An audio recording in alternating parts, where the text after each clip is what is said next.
അല്ല, നിനക്ക് ആ പാട്ടുകാരി കുട്ടിയെ നേരത്തെ അറിയോ? കുട്ടിയെ? അത് ടീച്ചറാ. അവരുടെ വീട്ടിലല്ലേ അഞ്ജന താമസിക്കുന്നത്. എന്താ പാട്ട്, എന്താ ശരീരം? ശരീരമല്ല, ശാരീരം. എനിക്ക് തെറ്റിയതല്ല, അത് തന്നെയാണ് ഞാൻ ഉദ്ദേശിച്ചത്, ശരീരം. ആട്ടെ, അവര് പാട്ട് പഠിപ്പിക്കോ? താനിങ്ങനെ മോന്ത വീർപ്പിക്കണ്ടോ? എന്താ ചില്ലറ വേണ്ടെന്ന് വെച്ചാ കൊടുക്കാന്ന്? അവരങ്ങനെ ചില്ലറക്കാരിയൊന്നുമല്ല. പിന്നെ ആർട്സ് കോളേജിലെ മ്യൂസിക് പ്രൊഫസറാ. അല്ല, നാരായണേട്ടന് ഇപ്പൊ എന്താ വേണ്ടേ? താലി കണ്ടില്ല. എന്ത്? കഴുത്തിൽ താലി കണ്ടില്ലെന്ന്. ഒരു സ്ത്രീയെ കണ്ടാ എവിടെയൊക്കെ നോക്കും? നീ കാര്യം പറ, താലി കണ്ടില്ല. കല്യാണം കഴിക്കാന്റെ കഴുത്തിലോടുന്ന താലി ഉണ്ടാവുക. കിടന്ന അപ്പൊ ഉറങ്ങും പാവം. മോനെ, നീ ഒരു വാക്ക് അവരോട് പറ, ഞാൻ റെഡിയാ.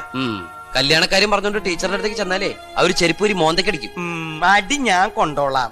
എന്നാലും നീ ഒന്ന് പറഞ്ഞു നോക്ക്. പോയ ഒരു വാക്ക്, കിട്ടിയ ഒരു ചരക്ക്. സംസാരിക്കാൻ പാടില്ല എന്നല്ലേ ഉള്ളൂ. ഉറക്കത്തിൽ സ്വപ്നം കാണുന്നത് ആർക്കും തടുക്കാൻ പറ്റില്ലല്ലോ. നേരം വിളിക്കണ വരെ ഞാൻ സ്വപ്നം കാണും. കള്ളത്താടിക്കാരൻ. മോനെ, നമുക്ക് സ്വകാര്യമായിട്ട് സംസാരിക്കാം. മോ ഇവിടെ കിടന്നോ. എനിക്ക് പേടിയാ.